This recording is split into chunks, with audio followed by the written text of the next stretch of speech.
There's a saying that entrepreneurs are willing to work 80 hours a week to avoid working 40. And if you're spending 80 hours per week on your business, then power to you. But what if you're putting in the time but not seeing the results? Or what if you're just lazy and want to gain more money? Pennywise, the channel focuses on exploring wealth and increasing savings through life-changing practices about personal finance, money earning and management tips, avoiding hoaxes, and so much more. Our goal is to equip you with a penny-wise mindset through your journey to fund and help you experience the life you desire. So please join us on this exciting adventure by clicking the subscribe button below. There's a saying that entrepreneurs are willing to work 80 hours a week to avoid working 40. And if you're spending 80 hours per week on your business, then power to you. But what if you're putting in the time but not seeing the results? Or what if you're just lazy and want to gain more money? Being lazy does not mean you'll have to struggle with your finances all your life. In this video, we are going to expose some secrets that will help you make more money without lifting a finger. It's time for you to take your life back and start living on your own terms. So grab a pen and paper and get ready to take some notes because this is going to be good. There are two different types of laziness. It is bad lazy and good lazy. Bad lazy.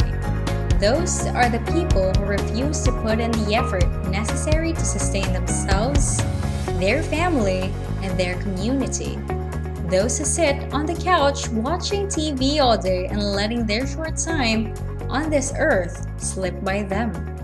People who believe that good fortune will fall into their lap rather than going out and doing it themselves. They spend their lives complaining and hating on people who are making a positive difference in people's lives. Good lazy.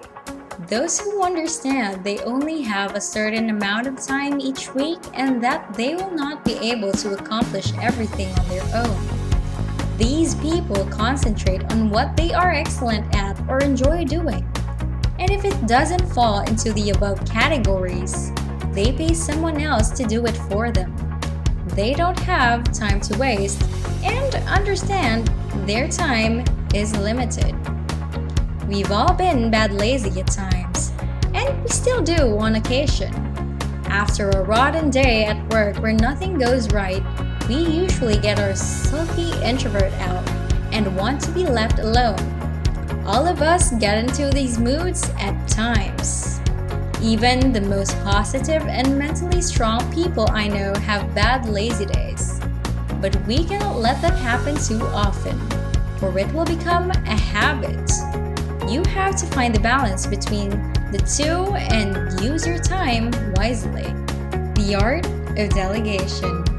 But overall, we should think of ourselves as good lazy and practice it. All wealthy people have mastered the art of being good lazy. Good lazy would be defined as delegation if this was a university course. You shouldn't try and do everything yourself. There are things that you do that you don't enjoy doing at all. And there are other things that other people do better. Let's take this man named Joe as an example. He hates gardening and cleaning. Joe takes absolutely no joy in getting the mower out and mowing his lawn or getting the vacuum out to clean the carpet. But Joe knows that life is too short to spend on cleaning and mowing. And he hates doing it. So what he does is he pays someone $30 per hour to do it for him. They enjoy doing it. It is what they are passionate about. And they run an excellent business doing that for people. Joe is happy that he does not have to clean and mow. The people he hired are happy because they get paid to do what they love. Everyone wins. There are things that need to be delegated because other people can do those things better and they enjoy it. For example, doing your own tax returns is a tedious thing to do. Plus, you're not great at it and you don't really enjoy the task. A better thing to do is pay an accountant to do the tax returns for you since they know better. You'll receive $2 more for every dollar you pay your accountant. Your accounting specialist will be able to tell you more about what you can and can't claim since they are familiar with the rules and regulations. It's best to work with your accountant by letting them do the legwork because they know more about how much money you are dealing with. You might find doing your own tax returns to be a cost-effective and good idea. You won't have to pay anyone to do the work for you. But did you know that you will only be costing yourself even more because there are tax deductions that you are not even aware of? Cheap people never become rich. They are pinching pennies and missing millions. Here's a thought. How many wealthy do you know do their tax returns? If you know someone, share a lesson you can impart to others in the comments below. So the question is, if wealthy and successful people are paying others to do their tax returns, why aren't you? So, how do you become good lazy? If you have never heard of the concept of delegation, we highly recommend reading The 4R Workweek by Tim Ferriss. He takes the concept of delegation to the extreme. But if you read this book, you will get ideas on how to master the art of good lazy. To begin, you must increase your earnings.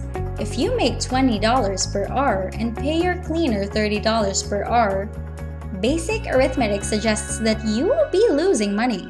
To become a master of being good lazy, you must have a decent income. In addition, you must put in the effort. I know this goes against the grain of being lazy, but to earn a better wage, you must work hard. This might imply doing some academic research, changing professions, or finding another source of income.